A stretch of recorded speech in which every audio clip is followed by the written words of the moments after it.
Πες μας καταρχήν πώς προέκυψε η εμπειρία του Ράλι Μοντε Κάρλο.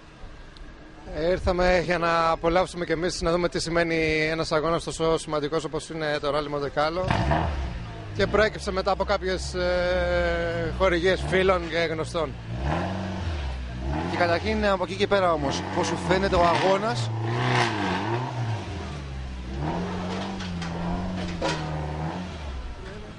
Η συμμετοχή λοιπόν εξασφαλίστηκε, και πώς σου φαίνεται αυτή τη στιγμή η πραγματικότητα που είναι και οι ειδικές του Ράλι Μοντε Κάρλο και ο αγώνας? Αυτός ο πολύ μεγάλος αγώνας με αυτή την έγκλη.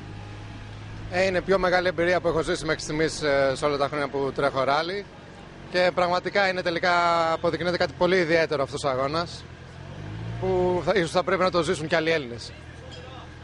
Ευχαριστούμε πολύ. Να είστε καλά, ευχαριστούμε και εμείς.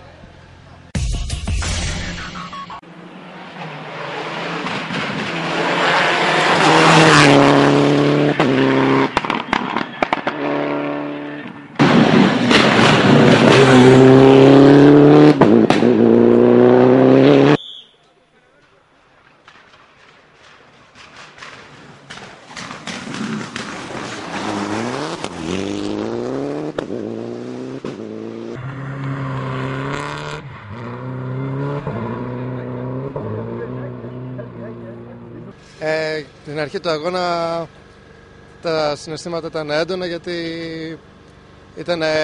είναι ένα όνειρο που είμαστε σε αυτόν τον αγώνα και είναι συναρπαστικά που βρισκόμαστε τώρα στο Μοντε Κάρλο.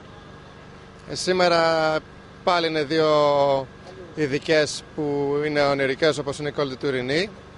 Περιμένουμε να τις κάνουμε, ανυπομονούμε. Δυστυχώς δεν θα έχει χιόνι, αλλά πάλι παραμένει κάτι συναρπαστικό.